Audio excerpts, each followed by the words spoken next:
Season's greetings, urban property investors. I hope you're having a fun-filled time, whatever you're up to. I tell you what, I am. I'm lazing about on the strange island of Norfolk.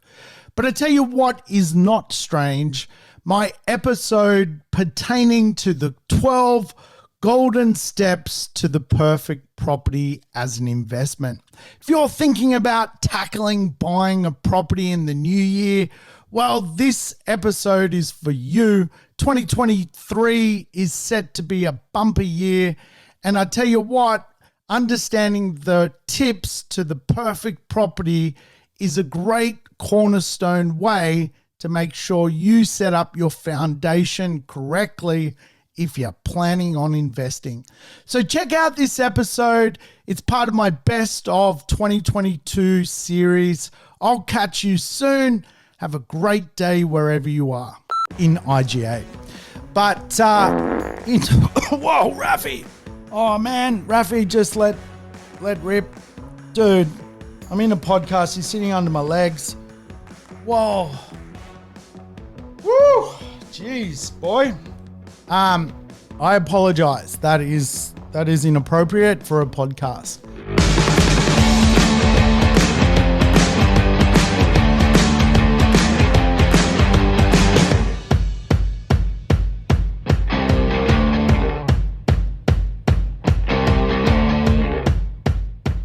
Welcome to the Urban Property Investor. I'm your host, Sam Saggers, here to help you crack the code of real estate wealth. Today's show, Code Cracker, we're going to dig into the 12 golden rules you've got to consider when choosing a property to buy or invest in. We're going to go through them all. Yes, this is some deep stuff when it comes to property investment.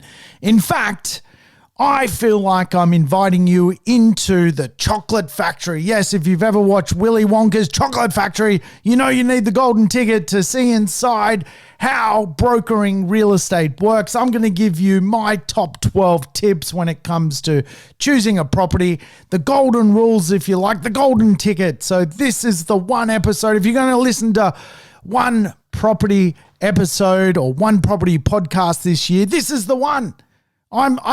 I can hands down say you can get rid of the rest of them. This is the one you want to listen to. So welcome aboard, folks. If it's your first time tuning in, hey, it's a mad bunch, the Urban Property Investor bunch. We have a good time. We talk real estate. We usually chew the fat for about an hour. So there's some rules. You guys know it. Make sure you play the show in double speed, because chewing the fat for an hour, listening to me for an hour, wow, you've probably got better things to do with your life. So speed me up, do me in half an hour. Also, if you are interested, the other podcasts I've done are all lessons on real estate in one way, shape or form. So feel free to go back. But we're going forward. We're going into Willy Wonka's Chocolate Factory. We're going to see what's behind the scenes. Do Oompa Loompas and property investment have anything to do with each other? Obviously not, but there are some golden rules when it comes to property investment.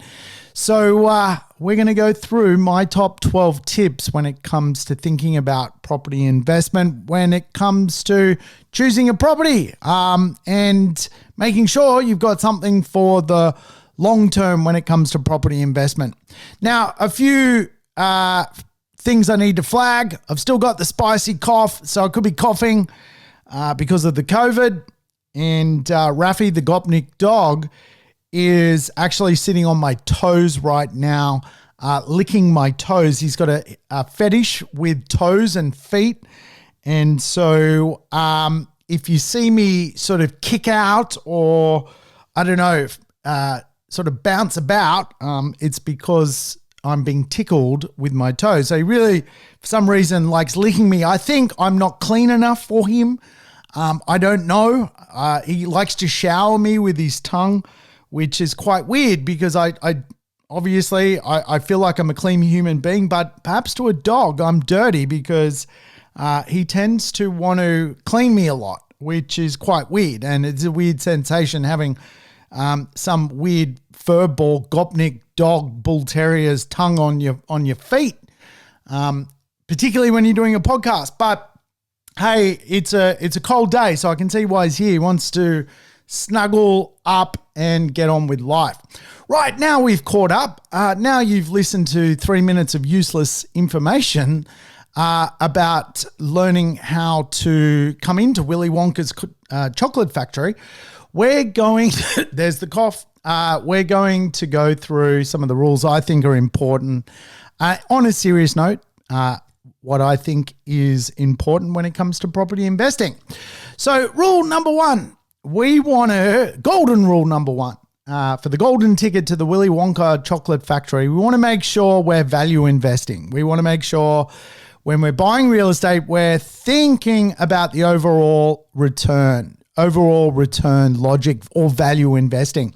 For a lot of property investors, buying a property where the rents don't cover the debt, it's just too extreme. And of course, you've got to factor in, interest rate movements, interest rates going up one day, all sorts of conversations around the cost to own real estate. So I think probably the golden rule when it comes to real estate is to consider value, overall return logic. Like I would rather choose a property which is going to pay for itself from its rental proposition and forego a little bit of capital growth, just not to fund a property out of my own back pocket. And there's certainly some counter arguments to that. And certainly if you're wealthier, the fact that you could buy a high growth asset with a low rental return, may get you more growth in the long run. But of course, it's going to mean you're digging into your back pocket to prop up the property and have the property perform over that period of time. In other words, you can make $1 million worth of capital growth, but if you're paying $500,000 worth of cash flow to get there, over, say, a 15-year period, you've got to take into consideration that total return logic. And for me, the golden rule, if you like, is to get to the end game 15, 20, 25, 30 years down the track without putting too much of my own money into a deal. I want to use other people's money. So golden rule number one, buy property which is value orientated. Which absolutely mathematically makes sense. We want the numbers to work for us. And I've seen property break people when the cash flow loss is just too hard for them to sustain capital growth. And as interest rates no doubt will move at one point, if you're trying to get $100,000 worth of capital growth, but it's costing you $20,000 a year to do that, it can mean that you're trying for capital growth or trying to get real growth from real estate, but you're paying too much for that privilege. And when the growth comes, you actually have made no money because of your cash flow loss. So I think golden rule number one to the Willy Wonka chocolate factory is making sure you're balanced, total return logic. All that means is we want to know the possible capital growth performance of an area. We can use past performance for that property type in that suburb. Then we want to know the rental return of the asset and potentially the tax reductions. And we create this sort of total return logic, if you like, for where we go with the real estate. Value investing. And some marketplaces today, the value has left the market. Like you can't possibly buy the right level of rent and the right level of capital growth. It's just no longer in the marketplace. So I wouldn't be buying in those marketplaces, those suburbs, because the cost to own them and the future cost to own them outweighs the ability to get capital growth. When capital growth comes, it's just going to mean that you're playing catch up. So every time you kind of go negative, you've got to play catch up harder in capital growth. So I like the idea of what we often refer to as being neutrally geared when it comes to real estate investment. There's positive geared, positive cash flow, negative geared. The more neutral we are, it means we're probably getting ourselves a high growing growth property, but also having the rents to sustain the ability for that real estate to pay pretty much for itself, give or take a few bob. So we've done golden rule 1. Let's move to golden rule 2. I think probably one of the big conversations around real estate investment is we want to buy real estate, or we want to buy a property which has great future demand. We want continuous people to be interested in the area we're buying real estate and the property type of real estate we're buying. But more importantly, we need to buy a property where the future demand is actually going to pay more for the property than we did. Now, again, if the asset we're buying today is just, only appealing to a certain type of person, and there is no future appeal or future demand or a wealthier group of people that can see themselves living in that neighborhood, what happens when the market stagnates is we don't actually have a consumer who is willing to pay more for the property than we did. And to complicate matters even more, we need to find a consumer of tomorrow to pay more for property, more than what we did, quite often in a money market, which is completely different to the money market we've bought in. So if you've bought real estate now or in the last couple of years, you've bought in a money market where the value of the cash rate is ridiculously low. It's basically free. Into the future, say 2025, 26, 27, people borrowing money on 5%, 6%, whatever it may be. The guesswork there is I've got to buy a property today which is in demand tomorrow, but also in demand to someone who can afford the home loan of tomorrow. In other words, a higher rate of interest to buy the asset, to service for the property. But I also need to buy a property where someone into the future, the socioeconomics of that person actually is willing to look at what I own and go, I'll pay more for it. So it is a bit of a rule. And, one of the best ways to consider how that may unfold, if you like, is affluence score. A simple methodology, if you like, is to use Microburbs, which is a free website. You can just check out the affluence score. And you obviously need to read between the lines, but if, a score is 10 out of 10, it means that the major person of that suburb is earning the highest proportion of income inside society. So obviously, if you buy an asset in a suburb where there's a higher score, the likelihood of, that suburb performing into the future and people earning more money to buy or pay more for a similar type of property to you or the same type of property as you is highly likely. Conversely, if you're buying a 1, do people really have more money? Do people want to move to a 1 affluent area? It doesn't sound to me that appealing, right? So it may mean like the affluent score is a 6, but the nearby suburbs are an 8. So you can kind of guide, well, okay, so there's going to be a ripple here. More wealthier people are going to come to the suburb. That can be a good thing, right? So quite often the wealth or someone paying more for a property doesn't actually come from inside the suburb itself. It comes from people being attracted to the suburb. So there's a bit going on there, but again, this is the golden ticket. This is the Hershey's bar. You've opened the Hershey's bar. You've got the golden ticket now to go to Willy Wonka's factory. I'm telling you what's inside Willy Wonka's factory. That was the Oompa Loompa. Now we're moving to golden rule 3, which if you are buying on a budget, which most property investors are, and again, I think, if you've got truckloads of money, you go buy the $1.5 million stuff, you're not going to have a problem with real estate. Like you've got truckloads of money, you're making $500,000 a year, you're making $1 million a year. Golden rule 1, which is value, you don't need to worry about, right? Because, you're doing so well in your job that earning more income isn't necessarily your challenge. So you can throw golden rule 1 out, by the way, if you're earning half a ton a year.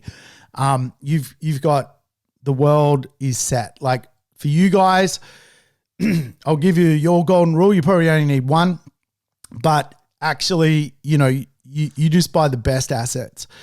Everyone else who's kind of like got a budget, maybe earning a moderate amount of money, maybe just in a regular job, you've got to balance this stuff out, that you don't want to be tipping into your back pocket constantly to prop up an asset which may not be in a phase of growth. That really does meddle with people's mojo. So, which leads us to golden rule 3, which I love. I think it's one of my skill sets. If you were to ask me what my skill set is, I'm very good at taking lint out of the tumble dryer. I'm very, very good at mountain biking.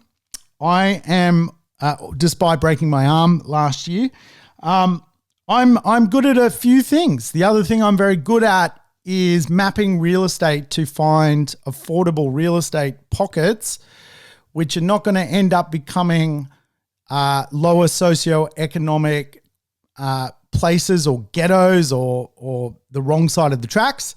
I like finding affordable properties where the suburb becomes highly prized and livable. And over a period of time, one of the biggest problems you buy with real estate is the problem of time. Over a period of time, that area is seen as highly livable. And, I mentioned this in last week's podcast that, one of my most successful property deals is I bought a property which my generation thought the area was horrible. However, the generation coming through had a completely different view of that suburb. I gave it 10 years for that generation to mature. And that suburb now is everyone wants to live there. It went from being affordable to livable. And, when we talk about supply and demand, it can be a bit of a strange conversation at times, because the demand gap is what people can afford, but highly livable suburbs. So for property investors, it's fairly simple. If we are on a budget, $600,000, $700,000, $800,000, I know, today that's not a lot of budget, let alone $300,000, $400,000, $500,000, $600,000. So if you've got a budget and you need to value invest, you're not earning half a ton a year where you can buy extreme real estate in the best pockets of society, then your goal, or the golden rule, is to buy affordable properties which are very livable, highly livable suburbs. Now, again, you've got supply of real estate, but what does the demand actually want? The demand inside of real estate wants affordable properties which are in highly livable neighborhoods, right? So again, if we're out shopping, this rule is an absolute awesome rule. It's one of the best rules in real estate, which brings us to rule 4. And again, these are the keys to the kingdom. I'm giving you guys the tick list. You can go away and when you're analyzing real estate, you're going to go, does rule 1 work? Does rule 2 work? Does rule 3 work? Now we're up to rule 4. The fourth rule of real estate is a simple rule. Lifestyle rich suburbs or neighborhoods equals profit. That's it. That's the rule. Lifestyle rich suburbs or neighborhoods equals profits. And, like simple as that. Now, again, there's the cough, there's the spicy cough. I'm post-COVID, if you haven't heard. I thought I was COVID Jesus for a while there. I'm not COVID Jesus. I was hanging out with people that had COVID. I wasn't catching COVID. I didn't think I could get COVID. I got COVID. So rule 4, we want lifestyle rich areas, which equals profit. And again, quite often what we refer to is amenity rich neighborhoods. amenity efficient neighborhoods. And again, a lot of these lifestyle areas can be, quite often found in typical places: inner ring suburbs, middle ring suburbs, coastal suburbs, blue, green belt suburbs, blue belt suburbs. All that means is like beach suburbs or tree suburbs. So again, like I know I harp on about this a lot, that lifestyle equals profit, but it absolutely does. And, when you think about how Australia is going to grow by mid-century, it wants 40 million people. You've heard me talk about that before. Like, all those people are fighting over lifestyle-rich neighborhoods. And it's interesting. Like, I find it very fascinating because, studying the Sydney property market, if you like, where the extreme prices of a Sydney real estate, you go to the eastern suburbs and, man, like a house is 10 million bucks, right? It's 10 million bucks to live in the best lifestyle area of Sydney. So then people went to the northern beaches. Now houses are 4, 5, 6 million bucks, right? For the lifestyle rich northern beaches of Sydney, the North Shore, $5, $6, $7 million. So then from an affordability point of view, like people are going south now. And again, like soon as that area in the southern pockets of Sydney was seen as affordable but highly livable, it's now $2-3 million. So then you're constantly looking for these lifestyle rich places, and they can be, they can be gathered around culture, arts, green areas, blue areas. They are just where the profit is to be made inside of real estate, which is exciting. And, I think when it comes to real estate itself has some great, stock in the market, but supply is generally put in places where people actually don't want to live. Think about that, right? Supply is put in places where people actually don't want to live. People don't want to live 60 Ks from the city. They have to because of a budget, but they don't want to. And supply is kind of not put in neighborhoods where people want to live. And of course, what this does means that lifestyle rich suburbs, as a golden rule, will always carry less stock, if you like, than the sort of broader market. That's just the way it works. So the next rule, if you like, is a little bit like what I was just alluding to. Like, we have suburbs where supply is going to go, and we have suburbs where supply is not going to go. So the fifth rule of this game, if you like, is we can choose to buy real estate where the landscape of the market can change like constantly around us. And like, for a lot of property investors, they just don't have the buying power to buy in marketplaces where stock is hard to come by. And so they are asked to go further and further and further afield. Now, eventually, based on your budget, if you don't have a strong budget, you're just going to have to let go of rule 5. Like, you're going to have to go, well, I've just got to bite the bullet and either save more money, come up with better buying power, find a better wife with more money, whatever the things are. You either have to do that to borrow more to buy in a better space, or you've got to bite the bullet and go, is property even something I should do? What are the alternatives? Should I do crypto? Should I do shares? Should I invest in my super? And if you come to the conclusion that property is still your thing, then you've just got to be cool with the fact that if you are going to places where the availability of land is open-ended and the availability of supply is open-ended, you're just going to get a lower level of growth. But that can be okay. That can be okay if you're prepared and you understand what you're doing and you understand the trade-offs and also what else you can potentially invest in. But as one of the best rules, if you like, is the idea that if you invest in areas where there's limited availability, tightly held areas, old suburbs which are traditionally much older, you get this effect where you generally have more demand than there basically is supply of real estate. So that is an amazing rule, if you ask me. And I think it's one of the best rules of real estate, one of the best golden rules, if you like.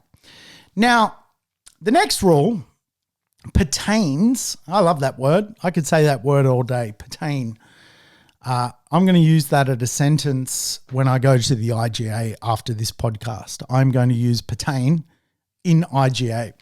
But, whoa, Rafi. Oh, man, Rafi just let rip. Dude, I'm in a podcast. He's sitting under my legs. Whoa. Woo. Jeez, boy. I apologize. That is inappropriate for a podcast. But the next rule is the ghetto rule, right? And when it comes to real estate, the golden rule is to avoid the ghetto. Property is about people first. So we want to select a property whereby rents can go up due to social status always improving in the neighborhood. well, it's pretty bad. So again, like one of the conversations in real estate is always about, well, will my property double in value? And one of the conversations that is seldom talked about in real estate, well, will your rents double in value, right? Like over time, you want your rents to improve to the point where they also double in value. And the sheer fact is for a lot of real estate out in the marketplace, it just simply attracts unequal or inequality to it. And the idea of rents going up 10, 15, 20 bucks is an extreme amount of money for the occupant of that asset. So the conversation is, well, let's find a property suburb to buy in where, of course, the social status of that suburb is always improving and people are always prepared to pay more rent because there's less real estate. It's a lifestyle area, but also the social status of the neighborhood is very, very, very strong. So there's the spicy cough. Sorry about that. So that is a really solid golden rule. And now we're moving to the next golden rule, which is to choose a property with great owner-occupier appeal. Owner-occupier appeal means so much to real estate.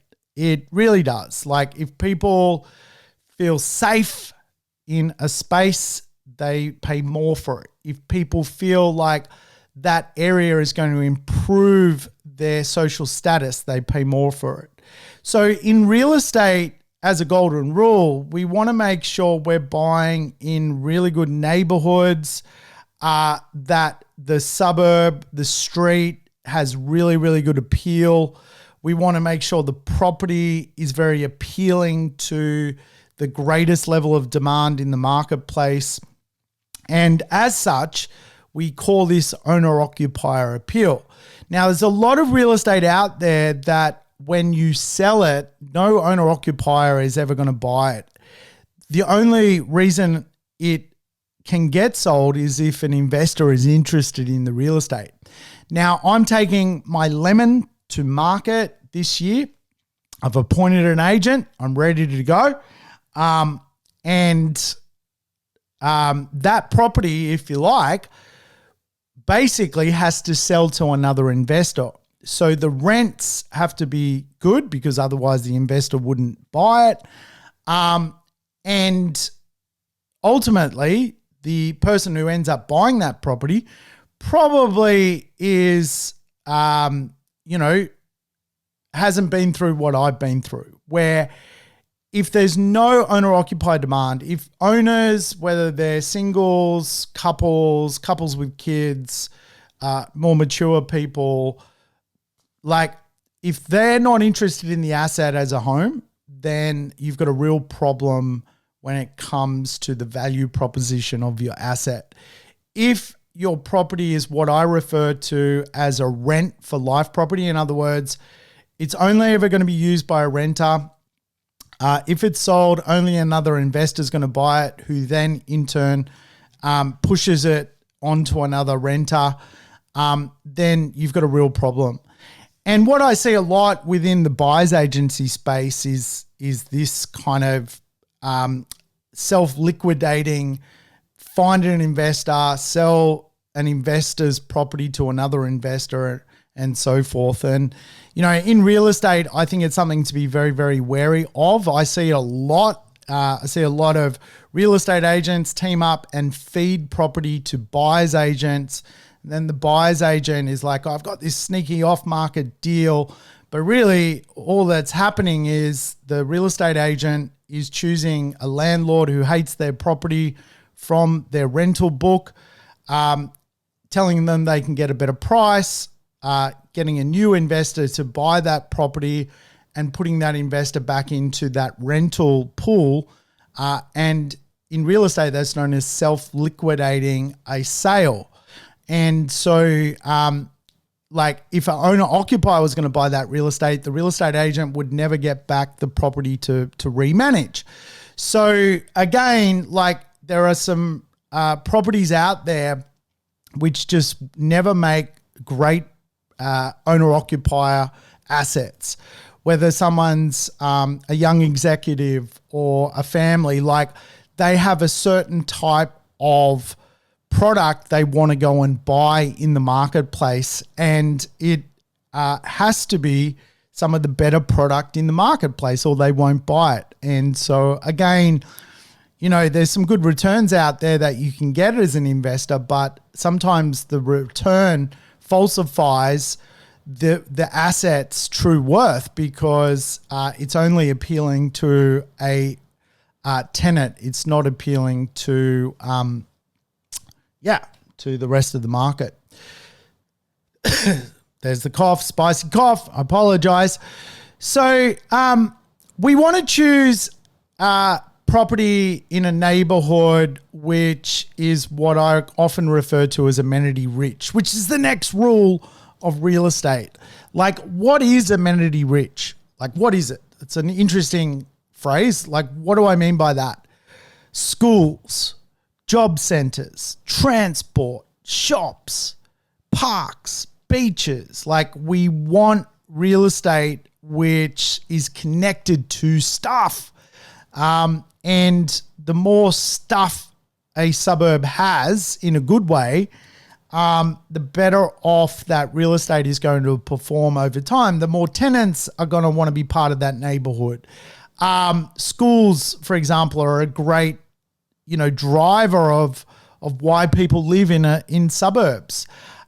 Jobs are so critical to this whole puzzle. And again, if job centers are close by to where your property is, it means people can get to work in 15 minutes. It means that there's opportunity, there's growth for that human being. And, I know there's a temptation to go, well, everyone's going to be a nomad into the future. But hey, look, also people are going to work and getting trained and skilled up within their office workspace. They're getting, and soon, people start, you potentially will start to see a divide into the future where someone's more enthusiastic about their job than other people. And of course, if there's downturn in economics, I guarantee you the person who's more participated will end up being the more desired in economics. So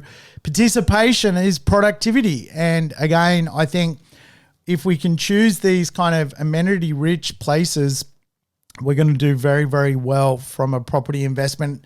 It is a golden rule, and it is part of Willy Wonka's chocolate factory, that we want amenity-rich neighborhoods. And again, like there's so many suburbs which are not amenity-rich.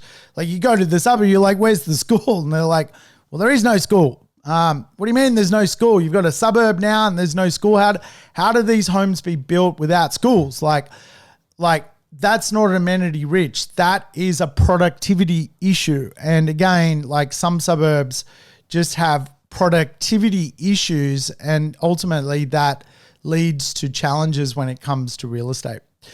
The next rule that I love is good design absolutely matters. Good design absolutely matters.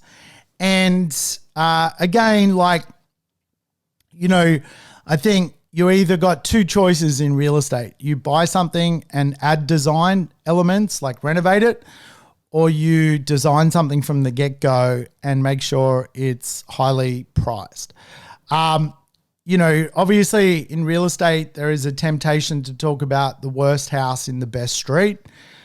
And, you know, for a lot of property investors, that's the program. Like you buy the worst house in the best street. Now, the worst house in the very best streets do very well. But the problem is most people buy the worst house in the worst street, or the worst house in the medium street. They don't actually buy the worst house in the best street, the best stress circle of the neighborhood, the best street in a suburb. They buy the worst house in the worst street. And that is not a principle of property investment. That's a principle of degradation. That's a principle of your asset really struggling in economics. So we want good economics, right? We want good economics. We want good inclusions, good design. And again, good design is very, very important and is a golden rule. And, you know, you guys have heard me talk about this before, that, you know, there really is three functions of design. You know, you got functional design. Like, can people function in the property? There is a lot of dysfunctional assets.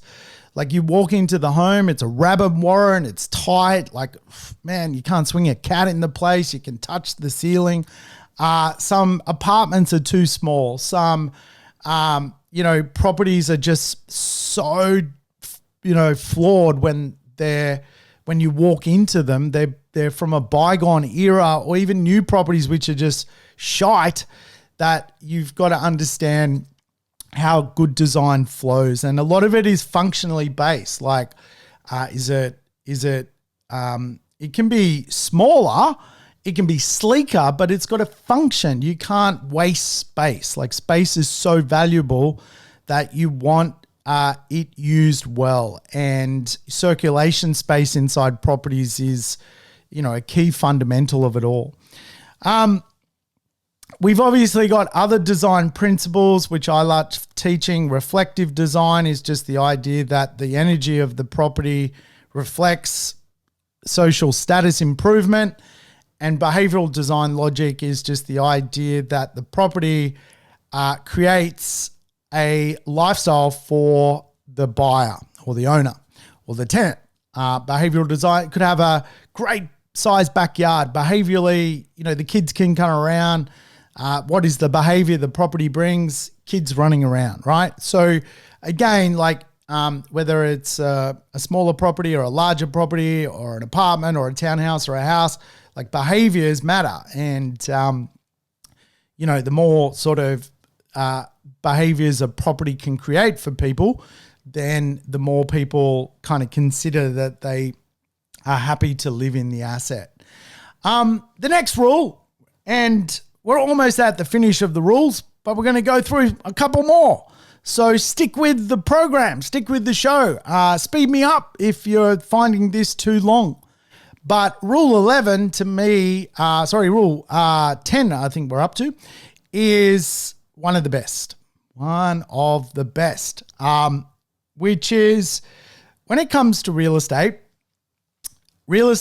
is basically split into A, B, C, and D stock. Yes, A, B, C, and D stock. Now, the A stock can then be ranked AAA, AA, or A. And to rank a piece of real estate AAA, it's going to have the best land characteristics, the best building characteristics, and it will have the best neighborhood or location characteristics. And as a property investor, you know, the higher the aggregate of the asset, the correlation you will receive in capital growth. The AAA properties make so much money for people. The trouble, of course, is the consensus of AAA properties is built into the price.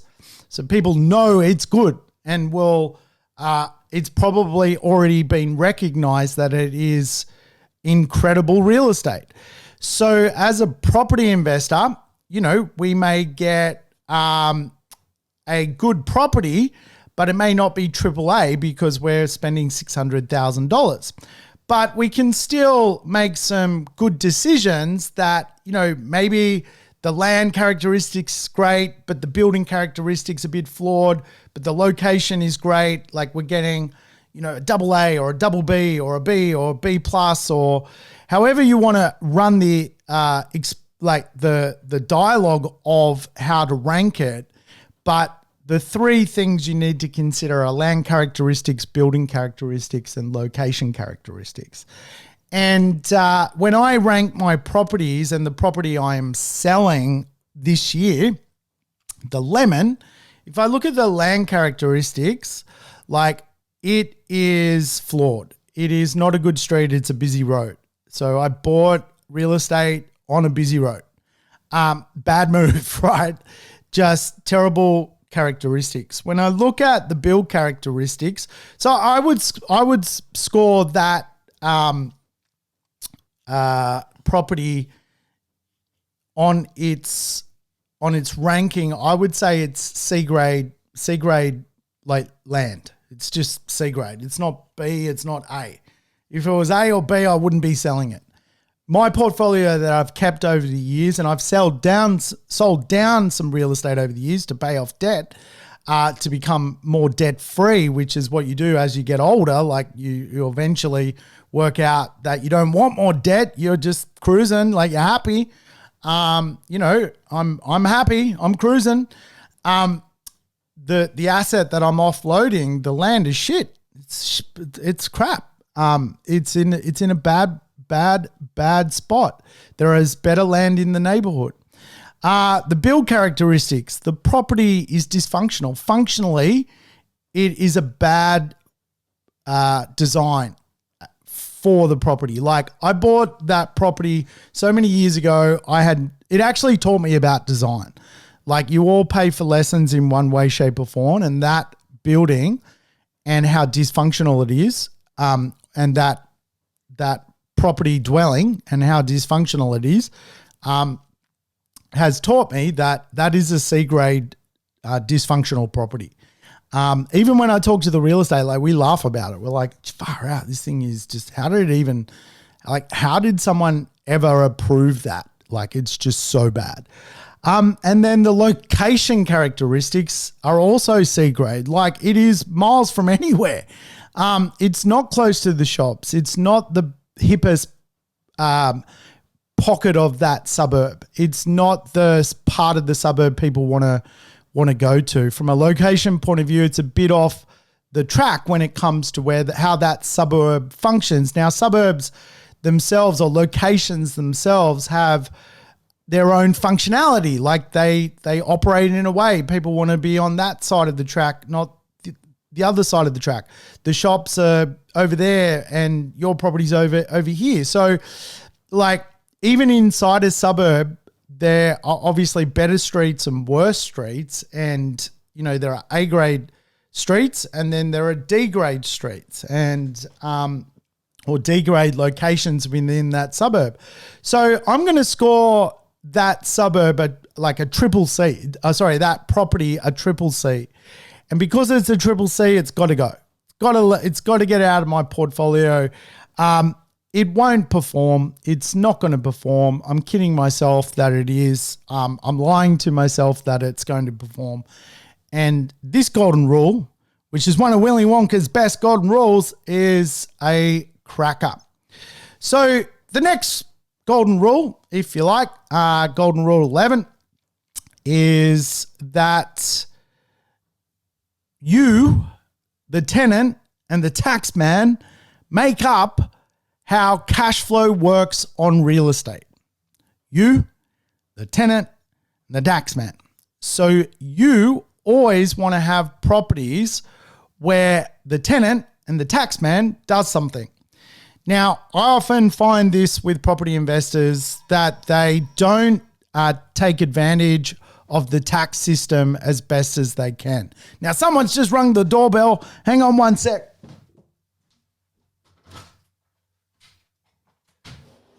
Thanks, man. Awesome. Oh, I tell you what, it's hard to do a podcast these days. You got the farting dog, you got the delivery man. Hey, those delivery guys do a great job, don't they? They're always bringing things around. So you got you, the tenant, the tax man, and, you know, as I alluded to in Golden Rule, one, you know, you ultimately want the cash flow coming from the tenant and the tax man. But why I've put this as its own rule is so many people don't know the tax system. So, you know, you get tax deductions for more modern real estate. You get full tax deductions for new real estate. You can claim that tax deductions weekly. It's called a PAYG variation. And so what happens is a lot of people go into stress owning assets unnecessarily because they don't know how to play the tax system. And I might come back and do a complete overhaul or a podcast on the tax system so that you guys are across it. But again, you know, the fact that you can control your cash flow is king. This is the rule. Rule 11, cash flow is king. So you want to make sure that if you're owning real estate, you tapping into your cash flow potential.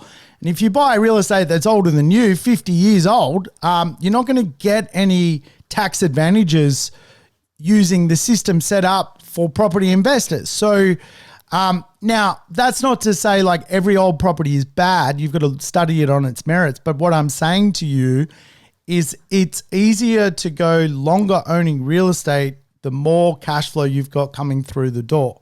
So it is a golden rule.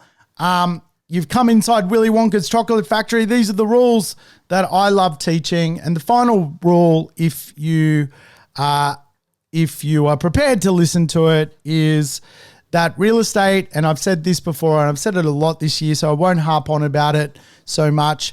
But the final rule is real estate is about shelter for people. It's about culture, and it's about the storage of wealth. And if you can offer those three dynamics to the marketplace, you become quite wealthy out of real estate. Great shelter for somewhere to live, someone to pay you huge amount of rent. If you're part of a culture improving, you're going to do very, very well out of real estate. And if you're in a tightly held neighborhood, you're going to store more wealth because there's less properties that ever get sold. I was just speaking to a colleague of mine and we were analyzing a certain architect and design team's work. We were trying to find resales of their work, and we couldn't find many at all because the storage of wealth was just so great that people don't want to sell the real estate. And, you know, in some respects, real estate that never sells is the best real estate. You actually don't see the best real estate on the market because it never sells, which is kind of, you know, counterintuitive to what we buy. So if we can find something that never sells or has the great caliber of a design team that, you know, designs this stuff that once it's real and live, it's probably never going to sell. And what that does to the value of real estate is just, you know, makes it exponentially worth so much more. Thanks for tuning in to the Urban Property Investor. To never miss an episode, make sure you subscribe to the podcast on your favorite app or on YouTube. I would love it if you could give the show a rating and share it with your friends and family. In between episodes, you can always keep in touch with me by connecting on social media over Facebook, Instagram, or LinkedIn. Until we meet again on the next episode of the Urban Property Investor, take care and bye for now.